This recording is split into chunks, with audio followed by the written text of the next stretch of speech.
আজকের এই অনুষ্ঠানের মাধ্যমে জাতিকে জানিয়ে দিতে চাই যে আমরা আজকের লিচুর উৎসব নিয়ে কৃষকরা আজকে মাঠে নেমেছে। লিচু যার যা উৎপাদন আছে তা নিয়ে আজকে যখন সবার একটি লিচু উৎসব তৈরি করছে এবং বাণিজ্য মেলা করছে, সেই মেলার মাধ্যমে আমি সরকারের কাছে দাবি রেখেছি যেন সরকারিভাবে বাংলাদেশ লিচু গবেষণা ইনস্টিটিউটের একটি তৈরি করা হয়।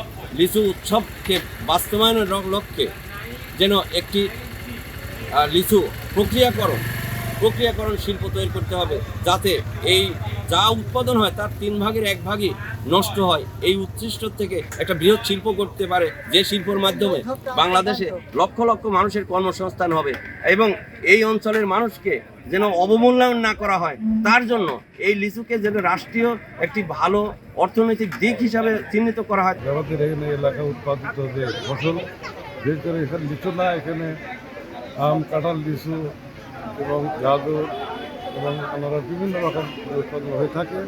তো আমরা উৎপাদন ঠিকই করি, কিন্তু আমাদের অব্যবস্থার কারণে আমরা এখানে সেই কাজগুলো ধরে রাখতে পারি না। যেহেতু এখানে কোল্ড স্টোরের দাবি করছিলাম আমরা, যে কৃষি মাধ্যমে যদি কোল্ড স্টোর এখানে করা যায় তাহলে আমরা সেইটাকে সংরক্ষণ করার একটা ব্যবস্থা থাকে। আজকে যে লিচু মেলা দেখলাম এবং এই অঞ্চলের কৃষকদের মধ্যে যে একটা জাগরণ সেটা দেখতে পাচ্ছি, এবং এই লিচু যেন বিদেশি রপ্তানি করার সুযোগ তৈরি হয় এবং এই অঞ্চলের কৃষকদের ভাগ্য উন্নয়নের জন্য সরকার যথেষ্ট সচেষ্ট হয়, সেই আশাবাদ।